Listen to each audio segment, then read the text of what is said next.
Hello everyone. आज की video है मॉडर्न इंडियन हिस्ट्री की एंड चैप्टर चल रहा है expansion and consolidation of British power in India. ख़त्म होने वाला है, एक या दो टॉपिक ही बचेंगे इस वीडियो के बाद। एंड आज का जो टॉपिक है वो है extension of British paramountcy through administrative policy. देखिए, जब ब्रिटिशर्स इंडिया में आए थे, ट्रेड करने के लिए आए थे, धीरे धीरे उन्होंने अपनी टेरिटरीज को उन्होंने कंट्रोल करना स्टार्ट करा था। 1757 से लेकर 1857 का पीरियड उन्होंने एक्सपेंशन के लिए एंड कंसोलिडेशन के लिए यूज करा, कि मतलब अपनी टेरिटरीज को एक्सपैंड करा, अपना एरिया ऑफ इन्फ्लुएंस एक्सपैंड करा एंड उस एरिया के ऊपर अपना कंट्रोल भी बनाए रखा। 1857 में तो स्पॉय म्यूटनी हो जाती है एंड इमीडिएट रीजन क्या बनता है, जो अवध का एनेक्सेशन होता है। ओके, सो जो ब्रिटिशर्स थे, स्पेशली जो ईस्ट इंडिया कंपनी थी, उन्होंने दो मेथड्स को यूज करा अपना एक्सपेंशन करने के लिए। सबसे पहला मेथड क्या था, बाय वॉर और बाय कॉन्क्वेस्ट। जैसे कि हमने इससे पहले वाले वीडियोस में देखा है कैसे बंगाल का कॉन्क्वेस्ट करा गया। बंगाल में बैटल ऑफ बक्सर, प्लासी, ये सारी बैटल्स के थ्रू उन्होंने इसको कैप्चर करा। देन मैसूर के साथ इसकी एंग्लो मैसूर वॉर हुई थी, सारी हमने कवर करी थी। ऐसे ही एंग्लो मराठा वॉर हुई। फिर इससे पहले वाली वीडियो में हमने एंग्लो सिख वॉर देखा। तो ये कुछ ऐसे एरियाज थे, ऐसी इंडियन पावर्स थी जिनको ईस्ट इंडिया कंपनी ने थ्रू वॉर कॉन्क्वेस्ट करा, वॉर के थ्रू एनेक्स करा। बट कुछ एरियाज और कुछ इंडियन पावर्स ऐसी थी जिसको ईस्ट इंडिया कंपनी ने थ्रू डिप्लोमेसी, फ्लैटरी और थ्रू एडमिनिस्ट्रेटिव मैकेनिज्म कॉन्क्वेस्ट करा। एंड एडमिनिस्ट्रेटिव पॉलिसीज उनकी कैसी थी, जैसे कि वॉरेन हेस्टिंग्स ने यूज करी रिंग फेंस पॉलिसी। फिर उसका आगे एक्सटेंशन आता है एंड वेल्सली ने फिर सब्सिडरी अलायंस लेके आया। देन उसके बाद जो लॉर्ड डलहौजी की डॉक्ट्राइन ऑफ लैप्स था। तो ये इनकी एडमिनिस्ट्रेटिव पॉलिसी थी और डिप्लोमेटिक पॉलिसी थी। अब देखेंगे कि इन पॉलिसीज का इन ईस्ट इंडिया कंपनी ने कैसे यूज करा। तो सबसे पहले जो पॉलिसी है वो है policy of ring fence. Okay, ये रिंग फेंस पॉलिसी लेके आते हैं वॉरेन हेस्टिंग्स। इनका गवर्नर जनरलशिप का पीरियड है 1773 से लेकर 1785 तक। 1773 में से आपको याद आ गया होगा कि इस टाइम पर आता है रेगुलेटिंग एक्ट।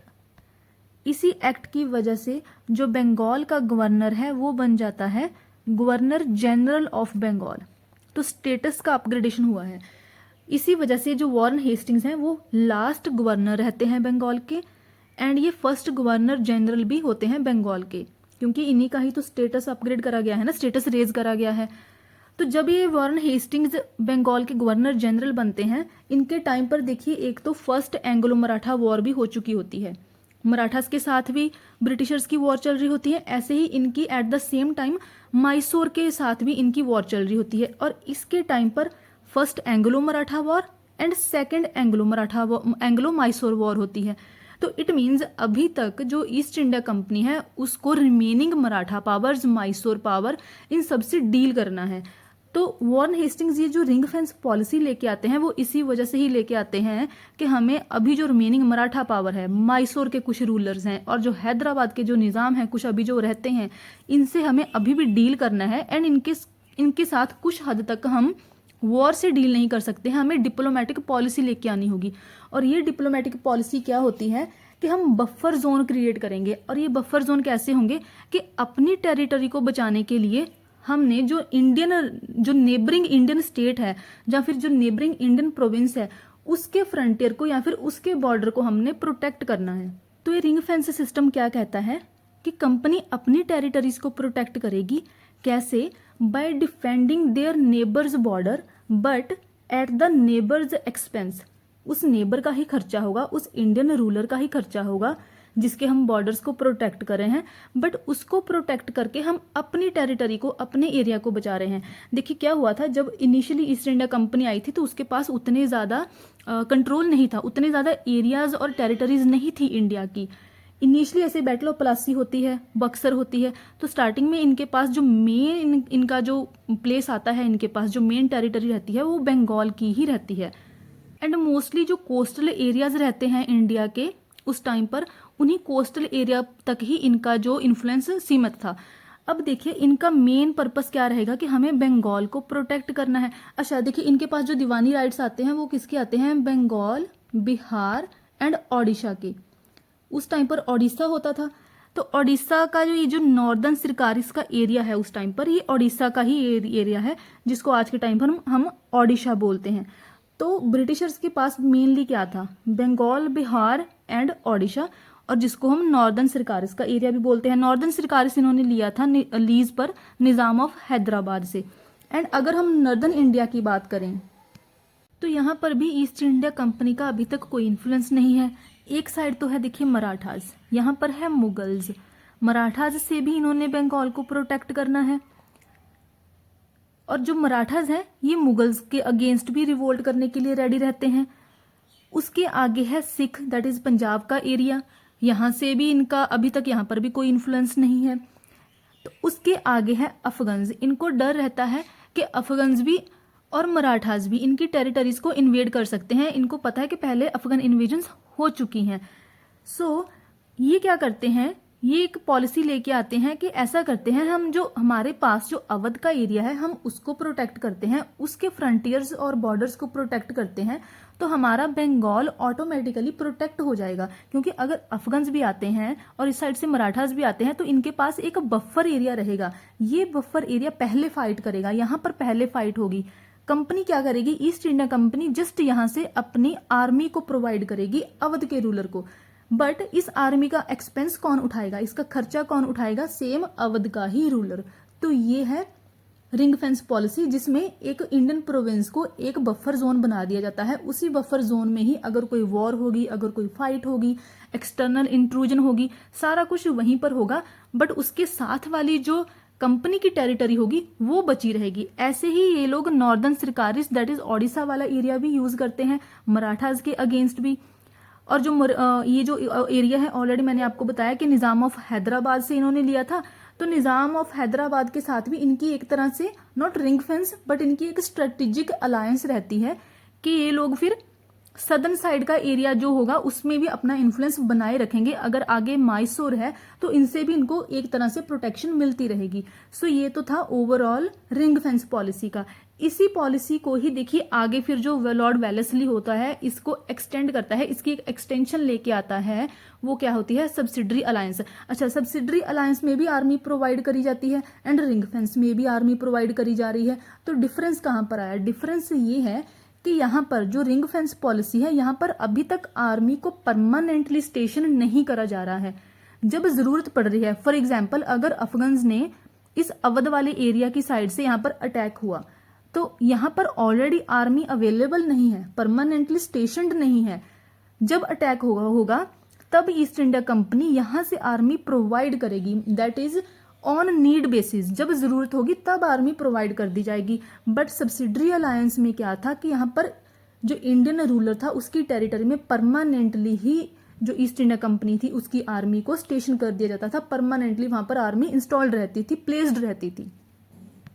तो इट मीन्स रिंग फेंस में क्या था, इन केस कोई एक्सटर्नल एग्रेशन हो जाती है, इंट्रूजन हो जाती है, तो फिर ईस्ट इंडिया कंपनी जो मिलिट्री असिस्टेंस प्रोवाइड करेगी उस मिलिट्री को ऑर्गेनाइज करने का काम, उनको हथियार वगैरह सप्लाई करने का काम, बेसिकली इक्विप करने का काम, एंड उनके जो कमांडर होंगे वो भी ईस्ट इंडिया कंपनी के होंगे। बट जो पेमेंट करी जाएगी वो इंडियन रूलर के द्वारा ही करी जाएगी। इन दिस केस जैसे कि अवध हो जाएगा। और इसका एक्सटेंशन इस पॉलिसी का आगे क्या था, लॉर्ड वेलेस्ली का सब्सिडरी अलायंस। अच्छा, इससे पहले देखिए रिंग फेंस पॉलिसी के टाइम पर वॉरेन हेस्टिंग्स आए गवर्नर जनरल, फिर उसके बाद जो आएंगे वो थे लॉर्ड कॉर्नवालिस। इतना भी आपको थोड़ा सीक्वेंस याद रखना है। लॉर्ड कॉर्नवालिस के बाद आएंगे बिल्कुल थोड़े टाइम के लिए रिचर्ड वेलेस्ली, इनका भी आपने नाम याद रखना है। रिचर्ड वेलेस्ली के बाद फिर आएंगे आगे लॉर्ड वेलेस्ली, जिनकी ये पॉलिसी है सब्सिडरी अलायंस। तो अब देखते हैं हम सब्सिडरी अलायंस की पॉलिसी। ओके, जो लॉर्ड वेलेस्ली हैं ये बंगाल के गवर्नर जनरल रहते हैं फ्रॉम 1798 टू 1805। इस टाइम तक आते आते देखिए जो मराठास एंड जो मैसूर था इनकी पावर ऑलरेडी डिक्लाइन कर चुकी थी। तो वेलेस्ली को लगता है कि अभी इंडिया की जो पॉलिटिकल कंडीशंस हैं वो सही है कि हम रिंग फेंस पॉलिसी को आगे एक्सपैंड कर सकते हैं। और उसका एक्सपेंशन फिर क्या बनता है, इनिशियली क्या होता है, just non intervention policy. Okay, इस रेफरेंस के लिए देखिए आप जो 12th क्लास की एनसीईआरटी है बिपिन चंद्रा की, उसको भी आप फॉलो कर सकते हो अगर आपने खुद भी पढ़ना है, बट अदरवाइज इतनी ज़्यादा ज़रूरत पड़ेगी नहीं, क्योंकि मैंने जो इंपॉर्टेंट पॉइंट्स हैं इसी वीडियो में बता देने हैं। सो स्टार्टिंग में ये नॉन इंटरवेंशन की पॉलिसी रहती है, बट जैसे जैसे उसको पॉलिटिकल कंडीशंस सही लगती हैं तो वो रिंग फेंस को आगे एक्सपैंड करके बनाते हैं फिर सब्सिडरी अलायंस। क्योंकि देखिए जो थर्ड एंग्लो माइसोर वॉर चल रही थी इस टाइम पर, उससे माइसोर की पावर डिक्लाइन हो जाती है, एंड जो मराठास है इस टाइम तक आते आते मराठास के आपस में ही इंटरनल कॉन्फ्लिक्ट्स स्टार्ट हो चुके थे। तो ये सारी पॉलिटिकल कंडीशंस बन चुकी थी। फिर वेलेस्ली लेके आते हैं policy of expansion, that is the subsidiary alliance. इसमें क्या होता है, ओके, ये जो फर्स्ट टाइम ये यूज करा गया था ना, ये फ्रेंच जो गवर्नर थे डुप्लिक्स, उन्होंने फर्स्ट टाइम जो यूरोपियंस थे उनको हायर पर देना स्टार्ट करा था इंडियन रूलर्स को, कि अगर इंडियन रूलर्स ने वॉर्स वगैरह लड़नी है तो हायर कर लिया गया कुछ यूरोपियंस को। तो स्टार्टिंग में ये जो कॉन्सेप्ट था ये डुप्लिक्स का था, जो कि फ्रेंच थे। बाद में फिर जब क्लाइव भी आएंगे, क्लाइव ब्रिटिशर्स थे, गवर्नर जनरल थे वो भी, तो फिर इस सिस्टम को बाद में वो भी अप्लाई करते हैं। बट जो इसकी एक डेफिनेट शेप देते हैं, डेफिनेट शेप वो आती है लॉर्ड वेलेस्ली के टाइम पर ही। तो ये पॉलिसी क्या कहती थी सब्सिडरी अलायंस की, कि इंडियन रूलर को प्रोटेक्ट करा जाएगा, किससे, उसका जो डोमेस्टिक एनिमी होगा, दैट इज जो उसके इंटरनल एनिमी होंगे उससे भी प्रोटेक्ट करा जाएगा, एंड जो उसके फॉरेन एग्रेशन होगी इन केस अगर उसके फॉरेन एनिमीज हैं, फॉर एग्जांपल जैसे अगर हम अफगानिस्तान की बात करें उस टाइम पर, तो फॉरेन एनिमी से भी इंडियन रूलर को प्रोटेक्ट करा जाएगा। इसकी प्रोटेक्शन के लिए जो ब्रिटिशर्स होंगे वो पेड फोर्स इसको प्रोवाइड करेंगे, और ये जो पेड फोर्स होगी इसकी टेरिटरी में परमानेंटली स्टेशन रहेगी, परमानेंटली यहाँ पर इसकी हेल्प के लिए अवेलेबल रहेगी। तो इसमें एक ब्रिटिश फोर्स भी रहेगी permanently, and at the same time एक ब्रिटिश रेजिडेंट भी अपॉइंट कर दिया जाएगा, और ये रेजिडेंट रहेगा उस इंडियन रूलर की कैपिटल में। तो देखिए इस सब्सिडरी अलायंस में क्या बोला जाता है कि जो ब्रिटिशर्स होंगे वो इंटरनल अफेयर्स में इंटरफेयर नहीं करेंगे, बट ऑलरेडी एक ब्रिटिश रेजिडेंट को जब इंस्टॉल कर दिया गया है वहां पर, तो ये क्लॉज भी खत्म हो जाती है, क्योंकि ये परमानेंटली फिर वहां पर स्टेशनड है, फोर्स भी वहां पर परमानेंटली स्टेशनड है, ये ब्रिटिश रेजिडेंट भी उस इंडियन रूलर के पास ही होगा हमेशा, और वो भी कैपिटल में होगा, स्टेट कैपिटल में होगा। तो इट मीन्स इंटरनल इंटरफेरेंस भी रहेगा। तो क्या कहता है ये सिस्टम ऑफ सब्सिडरी अलायंस, एक जो अलाइंग इंडियन स्टेट होगी या फिर जो भी इंडियन प्रोविंस होगी उसके रूलर को एक तरह से कंपेल कर दिया जाएगा। उसकी देखिए पोजीशन इंडियन रूलर की ऑलरेडी वीक हो रही थी, तो वो कंपेल हो जाते हैं ये एक्सेप्ट करने के लिए एक ब्रिटिश फोर्स उनकी प्रोटेक्शन के लिए परमानेंटली वहां पर रहे, उनकी टेरिटरी में रहे, एंड फिर वो जो ब्रिटिश जो इंडियन रूलर होगा इस फोर्स को मेंटेन करने के लिए, इसका सारा खर्चा उठाने के लिए एक सब्सिडी पे करेगा। सब्सिडी वो अपना दैट इस सब्सिडी की वजह से ही फिर ये नाम आता है सब्सिडरी अलायंस का। एंड इन केस ये इंडियन रूलर ये सब्सिडी पे नहीं कर पाता है, ये सारे एक्सपेंसेस फोर्स को मेंटेन करने के सारे एक्सपेंसेस नहीं उठा पाता है, तो फिर अल्टीमेटली उसको अपने किंगडम का कुछ टेरिटरी इस ब्रिटिशर्स को सीड करना पड़ जाता है, देना पड़ जाता है, तो अपनी ये टेरिटरी भी गवा लेते हैं। तो रिजल्ट क्या होता है कि ब्रिटिशर्स का इन्फ्लुएंस इसके बाद बढ़ता जाएगा, उसकी टेरिटरी बढ़ती जाएगी, एंड जो इंडियन रूलर्स होंगे वो और ज्यादा वीक होते जाएंगे। तो सब्सिडरी अलायंस में कौन सी चीजें रहती हैं, एक तो ब्रिटिश फोर्स को परमानेंटली स्टेशन कर दिया जाएगा, एंड इसको मेंटेन करने के लिए वो इंडियन रूलर ही एक सब्सिडी पे करेगा, एंड इसके साथ ही एक ब्रिटिश रेजिडेंट भी इंडियन रूलर के कोर्ट में रहेगा, दैट इज उसकी जो अपनी कैपिटल होगी जहां पर उसका मेन दरबार है, उसका जो कोर्ट है वहां पर रहेगा। इट मीन्स के जो डे टू डे एडमिनिस्ट्रेशन होगी उसमें ये ब्रिटिश रेजिडेंट इंटरफेयर करता रहेगा। इसके साथ ही दो चीजें और आपने याद रखनी है कि किसी दूसरे यूरोपियन को इंडियन रूलर एम्प्लॉय नहीं कर सकता है। ये मेनली किसके लिए करा गया था, फ्रेंच के लिए, क्योंकि उस टाइम पर ब्रिटिशर्स को लगता था कि जो फ्रेंच है वो मॉरिशस से आकर जो इंडिया का जो वेस्टर्न कोस्ट है उस साइड पर अटैक कर देंगे, and western coast that is जो सूरत साइड वाला एरिया है ना, आप मैप में एक बार देख लेना जाकर, तो उस एरिया के ऊपर ब्रिटिशर्स का इन्फ्लुएंस था, बट उनको डर था कि मॉरिशस की साइड से आकर वेस्टर्न कोस्ट के ऊपर ये जो फ्रेंच होंगे वो अटैक कर सकते हैं। नेपोलियन का उस टाइम पर भी इनको डर चल रहा था। फिर ओके, अच्छा, अगर यूरोपियंस को एम्प्लॉय करना है तो कंसल्ट किसके साथ करना होगा, ईस्ट इंडिया कंपनी के साथ। बट अगर किसी दूसरे इंडियन रूलर के साथ वॉर लड़नी है या फिर नेगोशिएट करना है तो इस केस में गवर्नर जनरल के साथ कंसल्ट करना होगा। तो ये आपको थोड़ा डिफरेंस याद रखना है। अगर यूरोपियंस को एम्प्लॉय करना है as per this subsidiary alliance तो ईस्ट इंडिया कंपनी से कंसल्ट करा जाएगा, एंड अगर इंडियन रूलर के साथ वॉर लड़नी है या फिर नेगोशिएट करना है तो उस टाइम पर फिर गवर्नर जनरल को कंसल्ट करा जाएगा।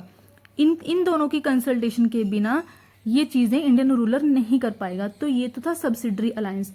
इसके रिटर्न में फिर ब्रिटिशर्स क्या करेंगे, ब्रिटिशर्स इंडियन रूलर को डिफेंड करेंगे, जैसे कि मैंने बताया इंटरनल एनिमी से भी एंड एक्सटर्नल अग्रेशन से भी, तो फॉरेन एनिमी से भी एंड जो उसके डोमेस्टिक एनिमी होंगे उससे भी प्रोटेक्ट करा जाएगा।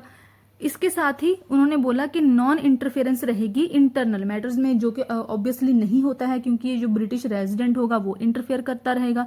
तो ये मैंने ऑब्जेक्टिव आपको बता दिया। एक तो ऑब्जेक्टिव एक्सपेंशन ही रहेगा, दूसरा objective to keep French at bay, French को दूर रखना। अब देखते हैं ये पॉलिसी इवॉल्व कैसे होती है। ओके, इससे पहले ना आपने याद रखना है ये जो लॉर्ड वेलेस्ली था ना, इसने 3 मेथड्स को यूज करा था अपने पॉलिटिकल एम्स को अचीव करने के लिए, टेरिटरीज को एक्सपैंड करने के लिए, ब्रिटिशर्स का इन्फ्लुएंस बढ़ाने के लिए, जो भी आप बोल सकते हो। इसके लिए इसने 3 मेथड्स को यूज करा था। वो अपने मेथड्स का नाम भी याद रखना है। फर्स्ट तो हो गया सब्सिडरी अलायंस जो अभी हमने देख लिया। देन सेकंड ये था आउटराइट वॉर्स। ये भी सारी चीजें विपिन चंद्रा की बुक में दे रखी हैं। आउटराइट वॉर्स, कहीं पर अगर सब्सिडरी अलायंस वर्क नहीं करती है तो सीधा वॉर ही डिक्लेयर कर दो। थर्ड मेथड इसने यूज करा था कि अगर कोई सब ऑर्डिनेट रूलर्स हैं जिसका पावर ऑलरेडी खत्म हो चुका है एंड वहां पर ईस्ट इंडिया कंपनी का इन्फ्लुएंस है, तो उन रूलर्स की जो टेरिटरीज हैं उनको ऐसे ही अज्यूम कर लेना। वॉर डिक्लेयर करी, थोड़ा सा फाइट करा और जो सबऑर्डिनेट रूलर ऑलरेडी कमजोर है उसकी टेरिटरी को अज्यूम कर लिया, उसकी टेरिटरी को खुद के कंट्रोल में ले लिया। तो ये 3 चीजें लॉर्ड वेलेस्ली ने यूज करी थी, subsidiary alliance, outright war and assumption of the territories of previously subordinated rulers, जो रूलर्स ऑलरेडी वीक हो चुके थे। तो ये चीजें भी याद रखनी है आपने। अब देखते हैं हम इस पॉलिसी का, सब्सिडरी अलायंस का एवोल्यूशन कैसे होता है। फर्स्ट, जैसे कि मैंने आपको पहले ही बता दिया था कि डुप्लिक्स का कॉन्सेप्ट रहता है। ये फ्रेंच थे, ये जोसेफ डुप्लिक्स जो था ये फ्रेंच ईस्ट इंडिया कंपनी का गवर्नर था। इसने देखिए इसको कैसे यूज करा था। इसने निजाम ऑफ हैदराबाद और जो कार्नाटिक रीजन में कुछ प्रोविंसेस थी, इंडियन प्रिंसेस थे, उनको इसने हेल्प दी थी कि अगर वो अपनी वॉर लड़ रहे हैं तो फ्रेंच फोर्सेस उसने प्रोवाइड करी थी। किसने, आपने नाम याद रखना है, निजाम ऑफ हैदराबाद ने भी ये हेल्प ली थी डुप्लिक्स से। ऐसे ही जो कार्नाटिक के कुछ इंडियन प्रिंसेस थे उन्होंने भी हेल्प ली थी। फिर बाद में जब ईस्ट इंडिया कंपनी थी उसने भी इस पॉलिसी को अडॉप्ट कर लिया था। जैसे कि अगर बैटल ऑफ प्लासी की वॉर हुई थी उसके बाद बहुत सारी नेगोशिएशंस क्लाइव ने ऐसी की थी जिसमें से थोड़ा थोड़ा हिंट मिलता था कि यहाँ पर सब्सिडरी अलायंस का कॉन्सेप्ट आ रहा है। फिर बाद में देखिए यहाँ पर ना एक चीज दी गई है मॉडर्न जो इंडिया की बुक है स्पेक्ट्रम की, कि 1765 में फर्स्ट इंडियन स्टेट जो अवध है, अवध फर्स्ट इंडियन स्टेट बनता है जिसमें जो प्रोटेक्शन ट्रैप में फंसती है। ओके, अवध के लिए ना आपने एक चीज याद रखनी है, अवध का जो अल्टीमेट एनेक्सेशन होता है वो मिस गवर्नेंस पे होता है ना। ये चीजें हमने देखनी भी है कि मिस गवर्नेंस हो रही है अवध की, तो 1857 में इसको एनेक्स कर लिया जाता है, जो इमीडिएट फिर रीजन बनेगा आगे जाकर 1857 के रिवोल्ट का। बट अवध एक ऐसी स्टेट थी, ऐसी प्रोविंस थी जो प्रोटेक्शन ट्रैप में कैसे फंसती है। देखिए यहाँ पर रिंग फेंस भी अप्लाई होता है।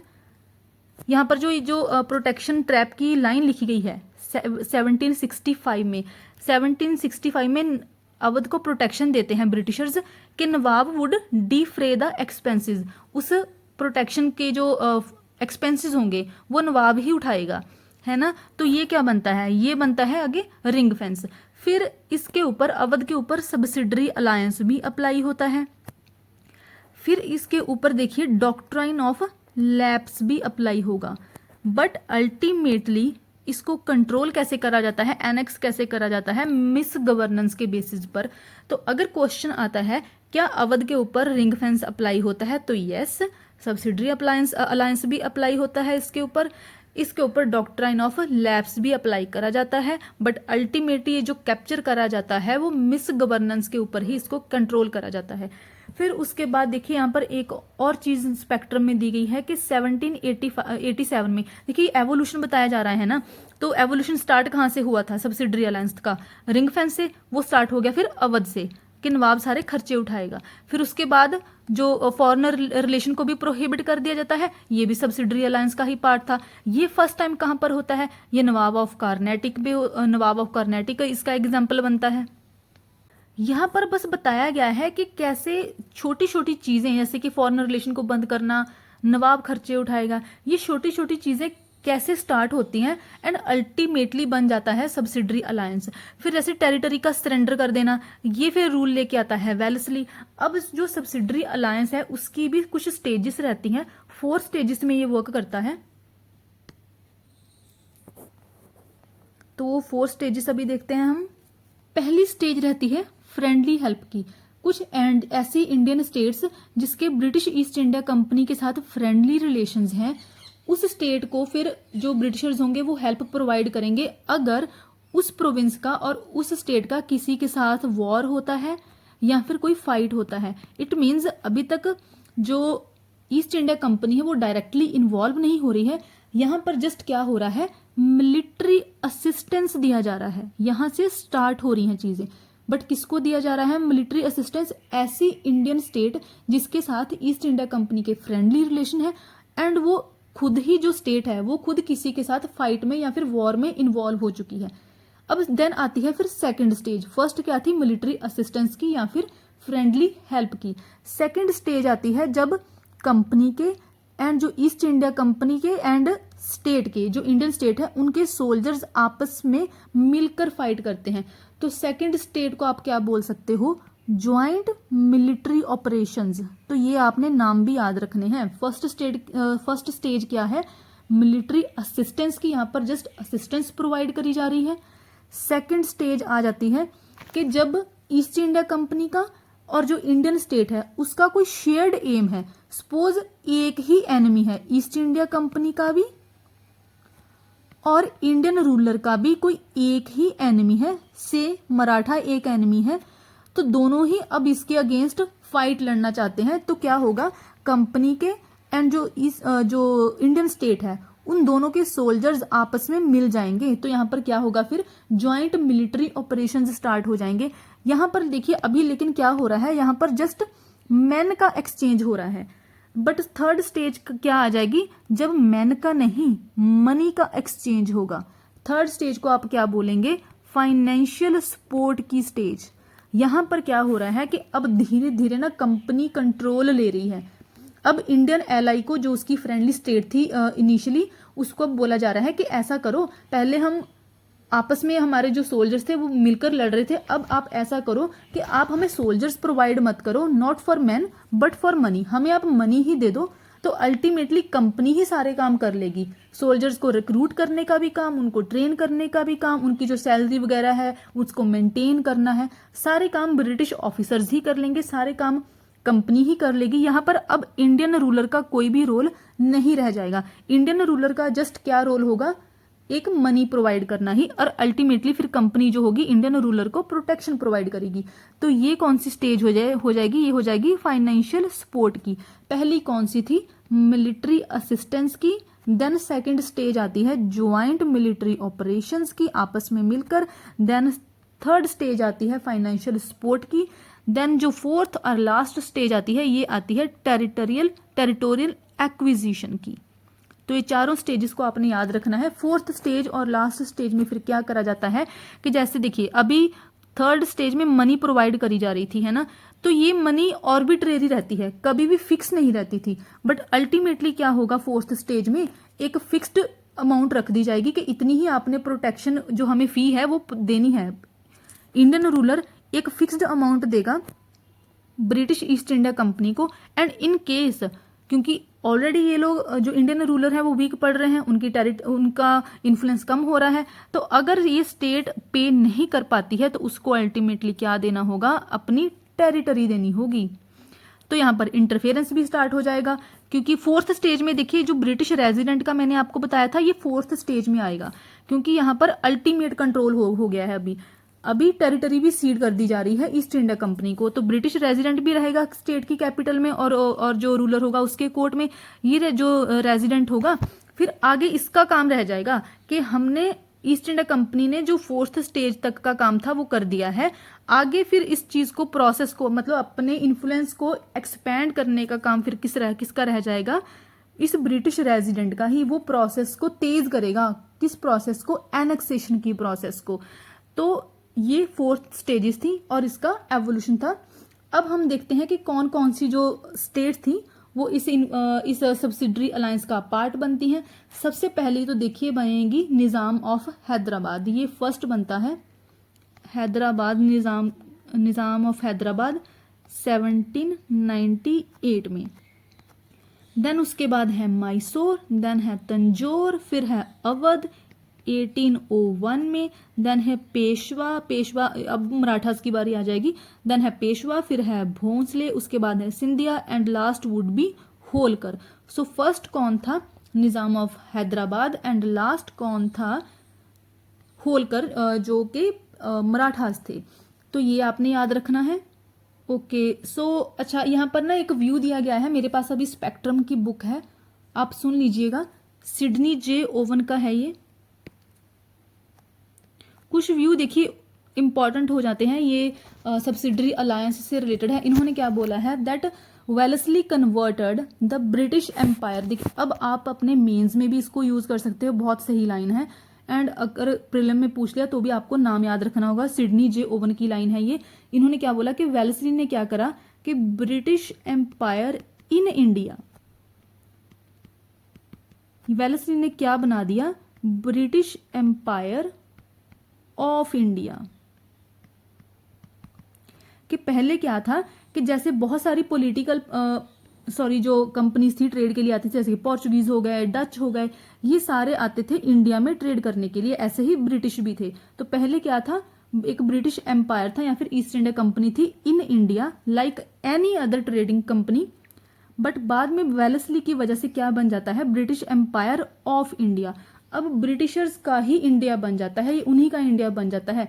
तो it means from one of the political powers in India. पहले बहुत सारी पावर्स थी एंड जो ब्रिटिशर्स थे उनमें से एक थे। तो अब कंपनी क्या बन चुकी है, company became the supreme power in India. पहले one of the political powers थी, अब सुप्रीम पावर बन चुकी है and claimed the whole country as its sole protectorate. And अब ब्रिटिशर्स को क्या लगता है कि जो पूरा का पूरा इंडिया है वो हमारी प्रोटेक्टोरेट है, हमारे शेल्टर के अंडर है। So from Wellesley's time onward the defence of India was the company's responsibility. कि अब क्योंकि इंडिया जो है वो कंपनी की प्रोटेक्टोरेट बन चुका है, ब्रिटिशर्स का बन चुका है, ऑफ इंडिया अब बन चुका है British empire of India. So India को प्रोटेक्ट करना भी, इंडिया का डिफेंस भी कंपनी की ही रिस्पॉन्सिबिलिटी होगा। इसके अलावा दो और व्यू हैं, एक है शशि थरूर का, देन है एक है वॉल्टर रीड का। ओके सबसे पहले तो देखिए जो वॉल्टर रीड का व्यू है वो काफी बड़ा है, मेन क्रक्स बताऊंगी मैं इसका। सो एक कॉलोनियल ऑफिस पेपर आता है 1950 में, 1950 में एक कॉलोनियल ऑफिस पेपर आता है। इस पेपर में क्या बोला जाता है कि the paper disarmingly says that Britain as a seafaring and trading nation had long been a collector of islands and peninsulas. So disarmingly मतलब कि जो ये ऑफिशियल पेपर बहुत ही चार्मिंग वे में विद ईज ये बोल रहा है कि जो ब्रिटेन था वो एक सी फेयरिंग और स्टार्टिंग से ही मतलब ये एक ट्रेडिंग नेशन था जो कि सी के थ्रू ट्रेड करता था और शुरू से ही इसका काम था आइलैंड्स को कलेक्ट करना और पेनिनसुलास को कलेक्ट करना। अब इस पेपर के अकॉर्डिंग ये काम मतलब दैट इज वो आइलैंड्स को कलेक्ट करना या फिर पेनिनसुलास को कलेक्ट करना, ये काम ब्रिटेन क्यों करता था? ये काम करता था टू प्रोटेक्ट ट्रेड को प्रोटेक्ट करने के लिए और जो सी रूट्स थे उसको प्रोटेक्ट करने के लिए। एंड जो अल्टीमेटली मोटिव था वो एक सेल्फिश मोटिव था। कैसा मोटिव था कि वेल्थ को कलेक्ट करना, जितनी भी ज्यादा स्ट्रेटेजिक पोजेशंस हो दैट इज जो स्ट्रेटेजिक लोकेशंस हो उनको कंट्रोल करना सो दैट अल्टीमेटली वेल्थ को कंट्रोल करा जा सके। एंड एक और पर्पस भी था इनका कि हमारा प्रेस्टीज भी बना रहे एज अल्टीमेट पावर। तो इसी भी व्यू में एक आता है देखिए जॉन सीले का भी व्यू। इनका भी बहुत सारे व्यूज आते हैं तो इम्पोर्टेंट हो जाता है। इसी में ही देखिए जॉन सीले क्या बोलते हैं, दैट मतलब उन्होंने भी सेम चीज ही बोली है, we seem as it were to have conquered and peopled half the world in a fit of absence of mind. इनके अकॉर्डिंग क्या है कि यस, ये जो 1950 का जो पेपर है, ऑफिशियल पेपर आया है, उसमें सही चीज बोली गई है कि एक कलेक्टर था आइलैंड्स का, पेनिनसुलास का, दैट इज ब्रिटेन, एक कलेक्टर था। बट ये चीजें ब्रिटेन ने करी कैसे हैं, ये करी है in a fit of absence of mind, मतलब कि कोई एक परमानेंट इनकी पॉलिसी नहीं थी कि हमने ये कलेक्ट करना है या फिर ऐसे कंट्रोल करना है, इनकी कोई कोहेरेंट पॉलिसी नहीं थी। बट इन्होंने बस चीजें कर दी, अपना इंपीरियल एक्सपेंशन इन्होंने कर दिया, बट कोई परमानेंट पॉलिसी इसके लिए इनके पास नहीं थी। बट यस, जॉन सीले के अकॉर्डिंग भी ये जो ब्रिटेन था, ये एक कलेक्टर था किसका, आइलैंड्स का एंड पेनिनसुलास का, सो दैट ये वेल्थ को कलेक्ट कर सकें। बट इसके लिए इनके पास कोई भी एक कोहेरेंट पॉलिसी नहीं थी, कोई स्ट्रॉन्ग पॉलिसी नहीं थी। ऐसे ही फिर शशि थरूर का भी एक व्यू दिया गया है। इसमें इन्होंने बोला है, इन्होंने एक्चुअली बात करी है कि प्लासी के 100 ईयर्स के बाद का टाइम कैसा रहता है। तो इनके अकॉर्डिंग कि जो ईस्ट इंडिया कंपनी थी उसके पास अराउंड 250 लाख आर्मी थी। देन उसके पास ब्रिटिश गवर्नमेंट का सपोर्ट था, ब्रिटिश पार्लियामेंट का भी सपोर्ट था। इस सपोर्ट के थ्रू उसने मोस्ट ऑफ इंडिया के ऊपर अपना कंट्रोल एक्सटेंड कर लिया था। एंड कंपनी ने बहुत सारी इंडिपेंडेंट एंड ऑटोनोमस स्टेट्स को कॉन्कर कर लिया था, अपने कंट्रोल में ले लिया था। एंड उन इंडिपेंडेंट स्टेट्स में इनके देखिए इनकी एग्जीक्यूटिव अथॉरिटी आ चुकी थी। एग्जीक्यूटिव अथॉरिटी कौन सी, जो गवर्नर जनरल्स लंदन से अपॉइंट करे जाते थे। यही लोग फिर इंडिया का ट्रेड भी कंट्रोल करने लग गए थे, टैक्सेस कलेक्ट करने लग गए थे, imposed it's Fiat on all aspects of Indian life. जितनी भी इंडियन लाइफ थी, लोगों के ऊपर भी अपने ये फियाट, दैट इज जो एडिक्ट्स वगैरह होते हैं, अपने डेक्री, ऑफिशियल जो डेक्री देते हैं वो अपने इन्होंने इम्पोज करने स्टार्ट कर दिए थे। तो ये चीजें, ये शशि थरूर का व्यू है। अब हमारा जो नेक्स्ट है वो है डॉक्ट्राइन ऑफ लैप्स। ये लॉर्ड डलहौजी का कॉन्सेप्ट था। अच्छा, लॉर्ड डलहौजी जो थे वो गवर्नर जनरल बनते हैं फ्रॉम 1848 टू 1856। ये जो लॉर्ड डलहौजी था ना, इसका मेन एम ही यही था कि जितना हो सके उतना ब्रिटिश रूल हमने एक्सटेंड करना है इंडिया में। तो इस पर्पस के लिए फिर बहुत सारी पॉलिसीज, मेथड्स अडॉप्ट करता है, सो दैट जितनी भी ज्यादा हो सके इंडियन स्टेट्स को एनेक्स कर लिया जाए। ये सिखों के साथ भी लड़ाई करेगा, बर्मा के साथ भी लड़ाई करेगा, पंजाब को एनेक्स करने में इसका बहुत बड़ा हाथ रहेगा। इसकी ही पॉलिसी आती है फिर डॉक्ट्राइन ऑफ लैप्स लेके आता है ये, सो दैट जो रिमेनिंग प्रोटेक्टेड स्टेट्स हैं उनको भी हम कंट्रोल कर लें। मेनली ये आता है इंडियन प्रिंसली स्टेट्स के लिए, ये भी थोड़ा सा आपने याद रखना है। प्रिंसली स्टेट्स जो कि ज्यादातर प्रोटेक्टोरेट स्टेट्स थी, है ना, तो उनके लिए आता है। बहुत सिंपल सा था ये भी। डॉक्ट्राइन ऑफ लैप्स क्या कहता था कि अगर कोई किसी प्रोटेक्टेड स्टेट का, दैट इज उस स्टेट का इंडियन रूलर की उसकी डेथ हो जाती है एंड उसका कोई नेचुरल एयर नहीं है, दैट इज उसका कोई आगे बायोलॉजिकल बेटा नहीं है, तो उस केस में उसका किंगडम लैप्स कर जाएगा। दैट इज उसका किंगडम अब उसका नहीं रहेगा। That kingdom will become a part of companies territory. वो कंपनी की टेरिटरी का पार्ट बन जाएगा। क्यों बन जाएगा? क्योंकि वो स्टेट जो थी वो ऑलरेडी एक प्रोटेक्टेड स्टेट थी। उस स्टेट के रूलर का आगे कोई भी नेचुरल एयर नहीं था, कोई बेटा नहीं था।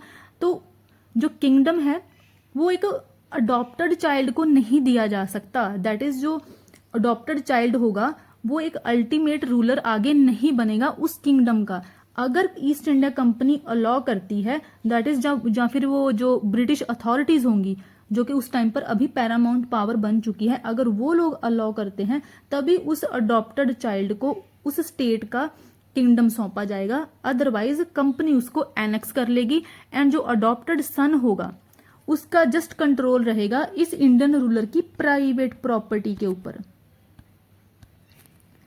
दैट इज अगर किसी इंडियन रूलर का कोई भी नेचुरल सन नहीं है तो और उसने किसी बेटे को अडॉप्ट कर लिया है, उस बेटे का अधिकार, अडॉप्टेड बेटे का अधिकार जस्ट उस रूलर की प्राइवेट प्रॉपर्टी के ऊपर ही रहेगा, पूरे के पूरे किंगडम के ऊपर नहीं होगा। जो किंगडम होगा वो लैप्स कर जाएगा एंड वो कंपनी की टेरिटरी का पार्ट बन जाएगा। It means the adopted children had no legal right over throne. यहाँ पर थ्रोन की बात हो रही है कि थ्रोन के ऊपर कोई भी लीगल राइट नहीं रहेगा।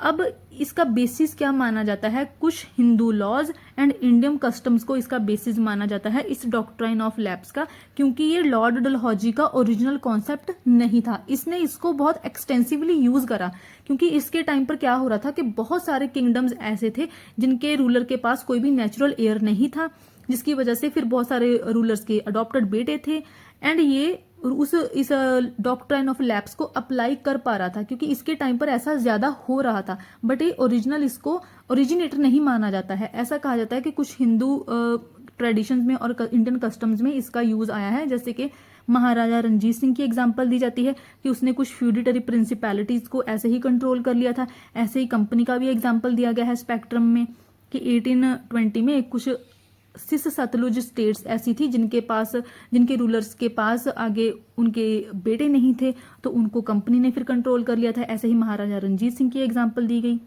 सो जो लॉर्ड डलहौजी था he was not it's originator.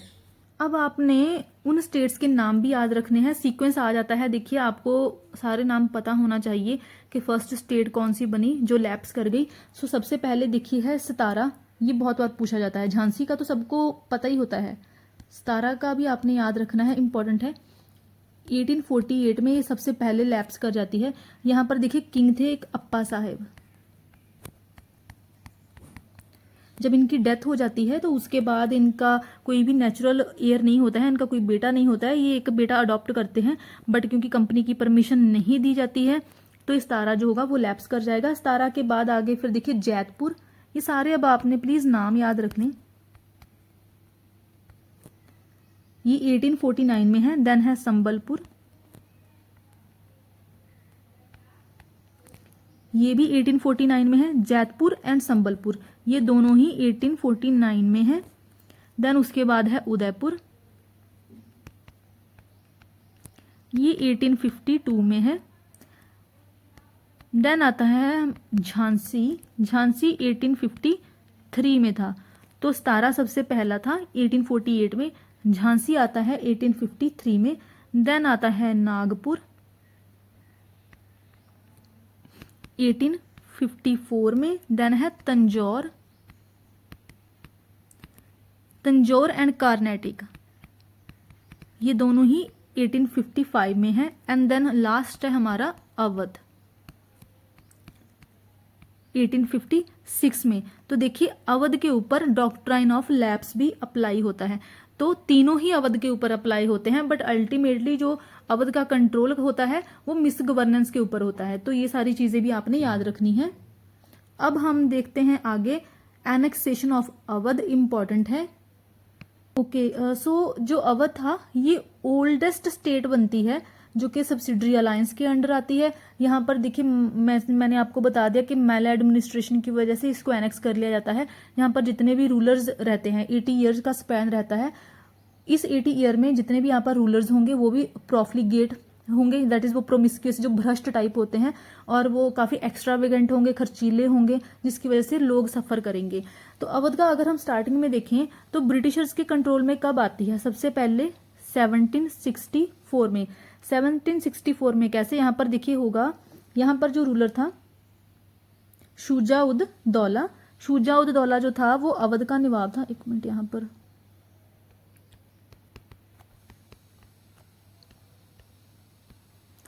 Shuja ud Daula नवाब था। यहां पर देखिए होती है सबसे पहले battle of Buxar. Battle of Buxar में जो शुजा उद दौला यहाँ का नवाब था, शाह आलम II जो कि मुगल एम्परर था उस टाइम पर, एंड मीर कासम, इन तीनों की आर्मी को ब्रिटिशर्स हरा देते हैं।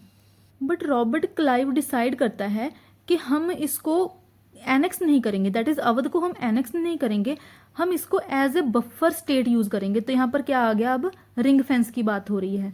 तो इसको लगता है कि इसको एक बफर स्टेट ही रहने दिया जाए, एंड बाद में फिर इसके ऊपर अप्लाई हो जाता है सब्सिडरी अलायंस। ये पूरी तरह से फिर कंट्रोल में कर दी जाती है, कंट्रोल में आ जाती है ना। अगर आपने बैटल ऑफ बक्सर का बाद में पूरा मेरा वीडियो देखा हो तो आपको पता होगा कि कैसे जो इसके कोरा इलाहाबाद के डिस्ट्रिक्ट्स भी सब्सिडरी अलायंस का ही पार्ट बन जाएंगे। तो पहले बफर स्टेट रहेगी, फिर उसके बाद सब्सिडरी अलायंस का पार्ट बन जाएगी।